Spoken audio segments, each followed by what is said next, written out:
Hey, what's going on, everyone? So I wanted to make a video on how they put out a statement about subtracting money from an account depending on PayPal's view on whether something is considered misinformation or things of that sort. There are many other organizations and, let's say, universities, groups, academic institutions, there's business organizations. There are a lot of these tethers, right? What seems to be connections that have maybe a certain view or sort of restrictions or guidelines or things of that nature, right? But the only one I want to focus on is payment organizations like PayPal, Cash App, Zelle, SoFi. SoFi is an actual bank if I'm not mistaken, but what I think can happen with these companies into the future. But basically my thought with PayPal is that it's clear that it is not only PayPal but many organizations that have this interesting guideline, and this guideline will be pushed on everybody else. When it comes to money movement, money flow, capital flows in the future is going to be more important than not. Spending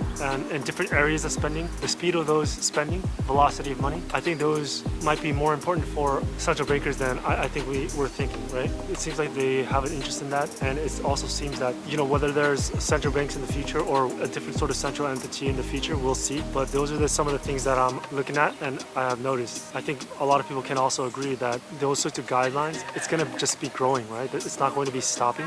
Some people say that it's an example or a testing. And I guess a lot of these organizations like PayPal would be testing it, just trying it out. But what's interesting about something like PayPal is that they hold a lot of customers, right? PayPal has a lot of user base, and this user base is tied in with a lot of the businesses, right? Because a lot of businesses use PayPal for all of their stuff. What I think is going to happen is that there's possible separation and there's not going to be a separation. How this goes on into the future when it comes to PayPal payment rails, not just domestic but international, we'll see, because it seems these payment rails just to be domestic is not that good, but if they spread across internationally, I think they're going to have a little bit more power. And so what that means is a network. So if you have a network and it grows and grows and grows, for somebody to jump off that network and go to a payment rail that nobody accepts, it's not going to be as attractive. And so think about it this way. This is an easier way to think about it is, let's say you are at a restaurant and you're splitting checks. Everybody's using PayPal, but only one person's using Cash App. For that person, it's going to be a little bit more not as easy, right? The network is a little bit smaller and strained. And so regarding PayPal, if they can maintain their network or grow it a little bit, even internationally, I think it's going to be here to stay. I don't think it's going to be disappearing anytime soon. If you look at the other payment systems, payment rails, they don't really compare, which is why you can see maybe somebody like a PayPal, as big as they are, throw out these sorts of statements and try and gauge what the water is and test it out. When it comes to future competition in payment rails, they're not as a wider network.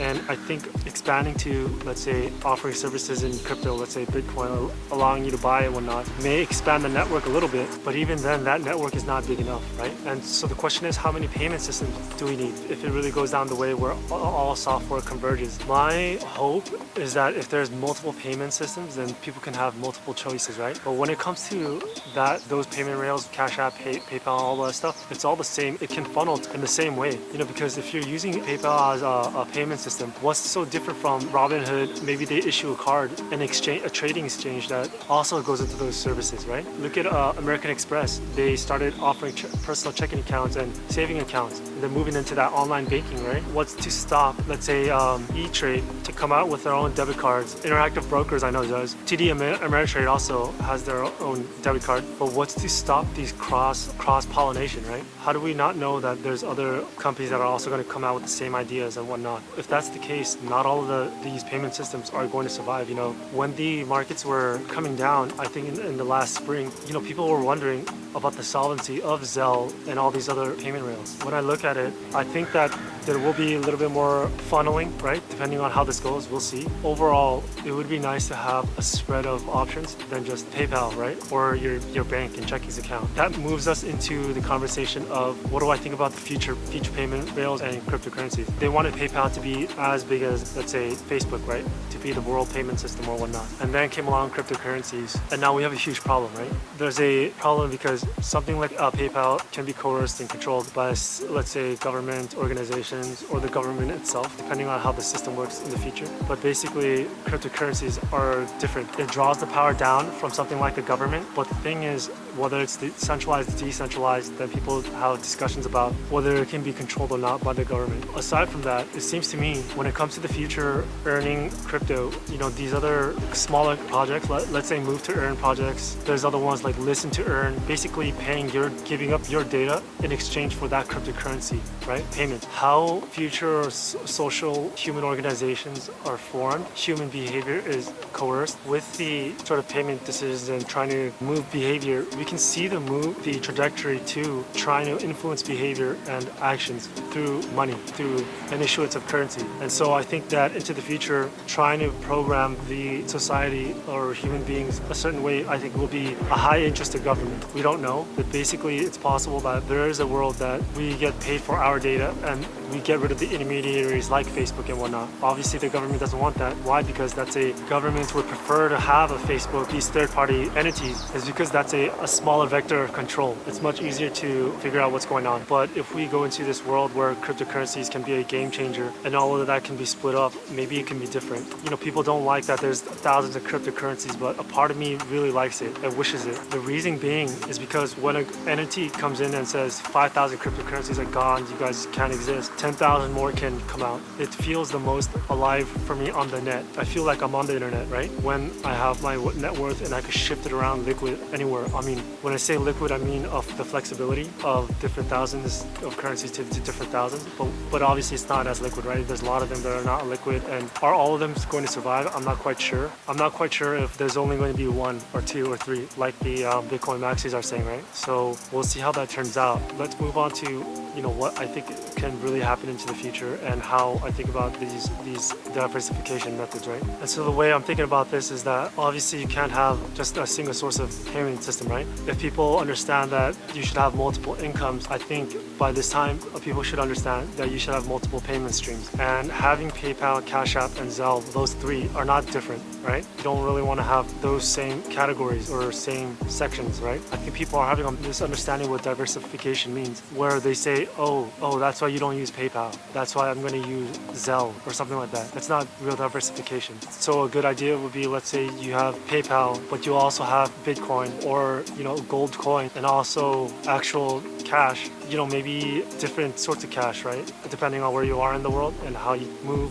across. Another way is you can buy different things that you can sell for later on. And so that would be in an extreme situation. But basically what you want to do is spread it out. But not only that, look, if you can actually go across international borders and have an account on a different country from a bank from a different country, I think that especially is going to be, really, really helpful, right? If you go into Singapore and you open an account and have it put some cash there, I think that would be highly beneficial, right? Because at the end of the day, you could just exchange it wherever you are, depending on what currency you're holding. And so basically, throughout this discussion, it should give you an idea of what I'm thinking I'm seeing. It appears that there's going to be some sort of repressing of individuals when it comes to money, because the governments are going to have to resort to such a strategy depending on how the financial story unfolds in the US especially, but this system's all global, right? So it also includes everyone in the world. But I think, especially in the US, it's going to be special because there's an ideological component to this, right? The 1930s component, where it's a little bit, if we go down that route, a lot of things are change immediately. All the bets are off. The best way for that is actually the bank accounts in a different country and different jurisdiction country. You have to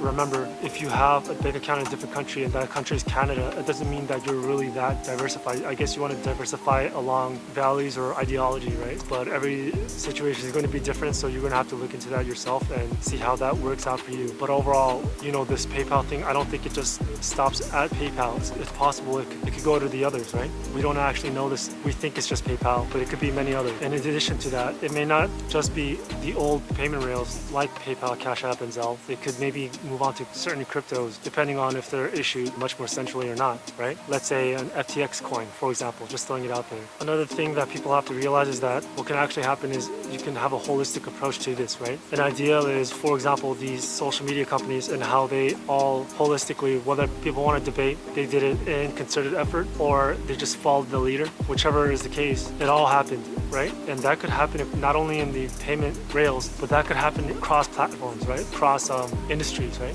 So let's say you've upset PayPal, PayPal bans you, and all the, let's say Cash App, Zelle, it could go across to, okay, you know what, social media's TikTok bans you, Instagram bans you, and all of that. It can happen like that. I think that the full extent of this decision and behavior from PayPal is just, we haven't even begun to scratch the surface, right? I think that it could be a lot worse, and I think people will need to plan before that, right? Plan ahead. People should have known planning ahead way before, right? I think before, when a lot of people were being canceled, their jobs, they couldn't quit and they were stuck, they were afraid of being canceled. Those sorts of things I'm talking about. So those sorts of situations that I see coming, and that's what you have to prepare for. Just because PayPal is working for you now in your business, the excuse of saying, oh, but I have so much business tied up, doing business with PayPal, I'm not sure if that's a good trade-off excuse, right, into the future. But overall, that's it for the video, guys. I hope the way I'm looking at things are a little bit more clear and easier for people to understand. And hopefully, if you have not really separated different payment streams, then hopefully you get on that, understand and realize that I don't think PayPal made a huge mistake and that's it, that's the end. I think this is more the beginning. I think this is the beginning. It's just the starting of that sort of behavior. So keep that in mind and make sure everything on your end is okay and good. And after all that is said and done, then it's good luck.